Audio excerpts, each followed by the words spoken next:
Hi there. This is a quick little video. Well, it won't be quick. It'll probably take 15 or 20 minutes to introduce you to the class, the Online English 101 that you signed up for. There are a number of ideas I want to hit on, give you an overview.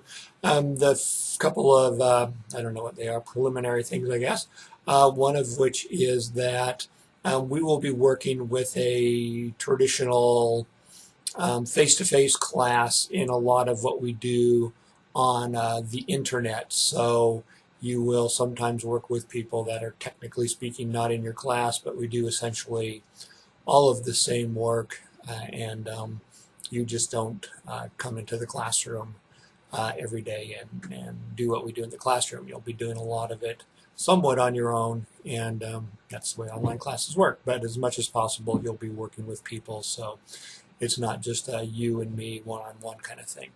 Another thing to keep in mind, very important to how this class works, is that this is a class where you will be doing something pretty much every day, and not 7 days a week, but 4 or 5 days a week something will have to be submitted. So this is not a class where you just save everything up for one day or another during the week or the weekend or something. This is a class where you need to be engaged, not for huge amounts of time, but pretty much every day. And so plan on that. If you don't like that idea as an online student, you've got two choices. One is to suck it up and take part, because it'll be a good experience, I think.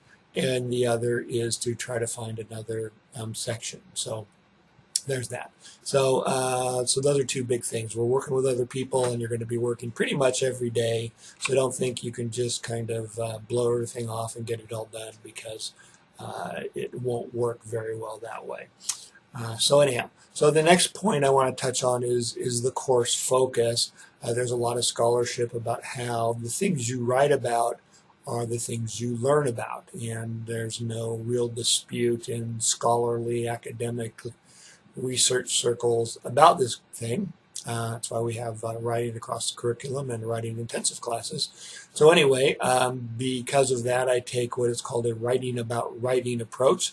So you will be writing about writing, and it'll be about your writing, yourself as a writer, and the way other writers write. So we do writing about writing, a lot of research, and maybe not a lot, but plenty of good research showing that if we do this, you will take what you learn here and bring it to other classes. I'm not going to go over the two other main schools because that will make this video drag out longer than it really needs to.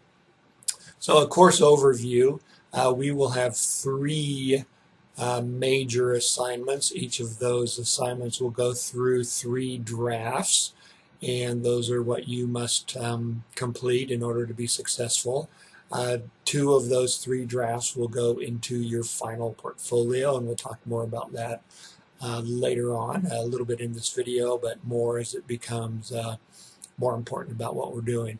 And so there will also be a 4th semi-major assignment. It too will go in your portfolio. It will be sort of the culminating project. It is where you will be crafting a theory of writing for yourself. Don't worry if that seems unattainable at this point. You actually have a theory of writing for yourself. You've just never articulated it. You've never written it down, or most likely you haven't. So that is what we'll be doing. We'll be writing about writing, and we'll be doing these 3 major assignments, 1 semi-major assignment, and that's how that will happen.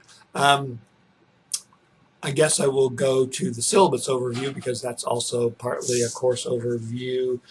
You can click in the link to your left and read through the syllabus if you want. It's not a very exciting document. I've tried to make it more exciting. Since you're not in my face-to-face classroom, you don't get the print version that has pictures of me and my dogs and cats and one of my bicycle, though you don't really care that much about that, if at all. The syllabus has all my contact information.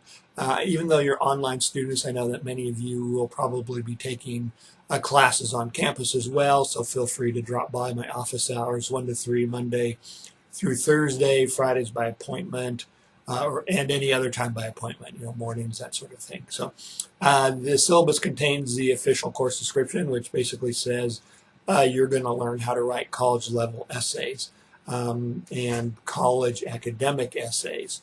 And so there's a particular set of expectations that go with that, and the assumption is you don't know those expectations. That's perfectly fine that you don't know them. I'm here to teach them. There's a little bit of information there about the writing about writing and what that means, and so you can read through that, and I kind of touched on that already. The next section is where my cat Caliban, excuse me, tells you about essay grading, which I don't do. And this kind of goes, I guess, back to the course overview. Everything you do is either you get credit for doing it when it needs to be done, or you don't. And so the same is true with your essays. I don't grade them, and I'll get to the grading in just a minute. But I either on an essay tell you that it's ready for the portfolio process, or it's not, if it's close or if it's far away, what have you. And then I give you some suggestions and directions what you really ought to do in order to get that essay up to snuff, because the goal here is to get through the portfolio process. There is a list of the course learning outcomes, and you will do all of those things. And so you can, again, read those. We hit on those. Actually, we almost hit on all of them. In the face-to-face class in the first day, it will probably take us the first week to hit on everything. Yeah, maybe. Hard to say. But, by the end of the quarter, by the end of the term, you'll have experience with all these things, and hopefully you will take it with you. I mentioned as we flip the page, and one of our 2 Springer Spaniels says that portfolio writing work is roughly C-level work. There's always a little bit of wiggle room in that. Writing is not something we can judge in a completely objective scientific manner, but by the same token, there is some pretty clear criteria about what makes for a good essay that can be applied pretty objectively, and can be described in a way that should enable you to get there if you're not there, or what is good, what is strong, what is weak, and so on and so forth, with pretty specific criteria that few, if any, writers would disagree about, though there always will be some. So we want to get all your work portfolio ready, or at least 3 of the 4 assignments, the 2 major assignments and the 1 semi-major assignment. In order, so we're now on to the grading contract section. And essentially, if you do a minimum of 80% of what is asked in here, and there's a list of what much of that constitutes, but basically if you do the work and you pass the portfolio, you will earn a B/3.0 for the class. And so that's the main contract. If you think you are worthy or deserving or have earned a grade above the B, you have to meet 90% of the process expectations, and then you will have to write another, so this would be kind of a 5th essay demonstrating why you are an A-level writer, and we will go over that when the time comes. And then finally, there's a criteria on how to earn a B, which essentially says you still must turn in all of the major assignments, or excuse me, did I say a B? I should have said a C. There is information there on how to earn a C, and that is to turn in all of your work, the 3 major assignments, the 4th semi-major assignment, complete between 60 and 80% of the process work, the drafts, the annotations, so on and so forth. And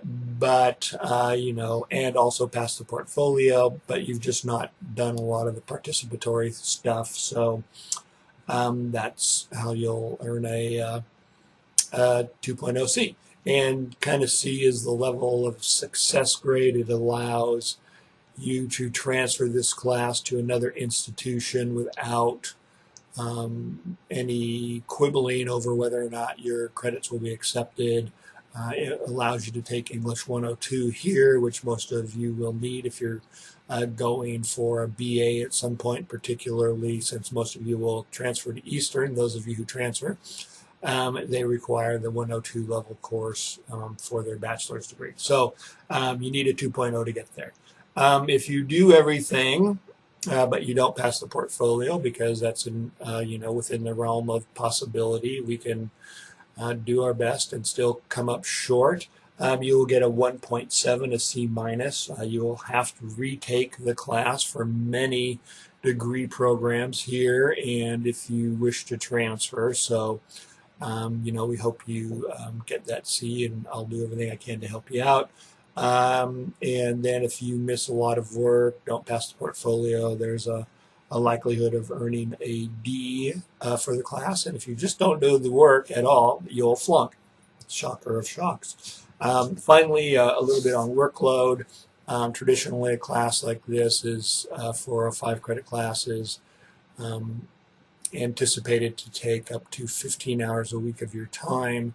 I don't know that many students actually spend 15 hours a week on the class, but if you're only spending 3 and you're not doing well, that's one place to start thinking about is how can I put in more time and make that better time. So do that, think about it. And so that is pretty much the end of the syllabus. The assignment process is excuse me, pretty much the same for all the assignments.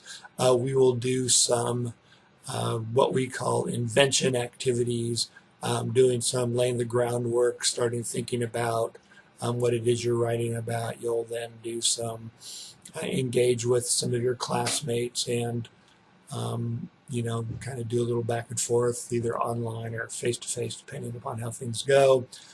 You'll work through some reading assignment after that, annotating that. You will then go on and write a draft. You'll submit that draft for feedback from some classmates. You'll get that feedback. You'll give feedback. You will then revise and apply that feedback as much as makes sense. And some of it you'll reject and some of it you'll apply.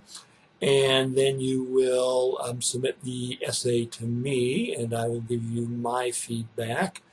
And later on, you will then use that feedback for the 3rd revision, all of which you'll submit and will be graded, not graded, credit, no credit kind of thing. And it may be that even after those 3 drafts, you need to do 1 or 2 or 3 or 4 more to get your essay portfolio ready. If that's the case, that's the case. And we just do whatever it takes. Some people just have more facility with some things than do others, and that's just a reality we have to work with. If it doesn't get to the necessary level, you have to keep working until it does if you want to be successful.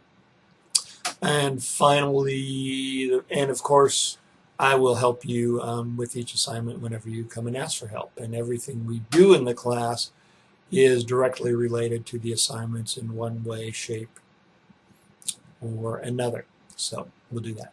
The portfolio process happens at midterm and final time. The midterm is kind of a practice. Think of it like a preseason game or something to that effect.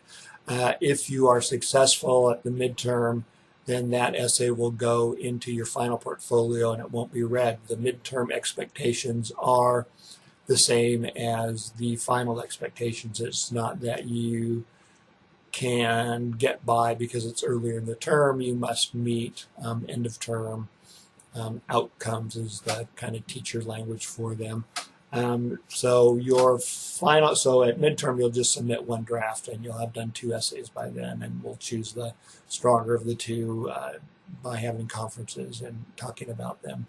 The final portfolio will contain 3 pieces of writing. And each of our 3 assignments can fit the final portfolio. The final portfolio requires that at least one of the essays has a minimum of 2 outside sources, and so all of our essays have at least 2 outside sources, and that's the way we get all of them in there. And so for the major assignments, your best 2 out of 3 will go in there, and then your mini major, I don't even know what to call it anymore, theory of writing will go in there as well. If you pass, then your grade will be dependent upon the amount of work you've done with the grading contract. If you do not pass, it doesn't really matter. If you don't pass at midterm, then you revise, and then we, come final time, we choose the best of the bunch.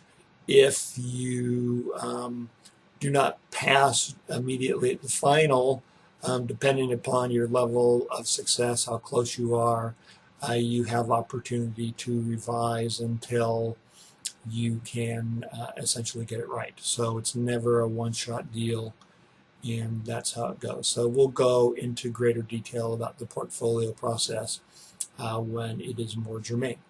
So that is it.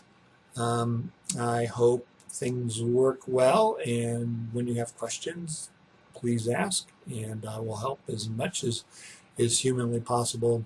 So thanks, and I'll see you online, and some of you face-to-face. If you ever want to stop by and say hi, I'm in Building 5, Room 157, and I'm here a lot. Bye-bye.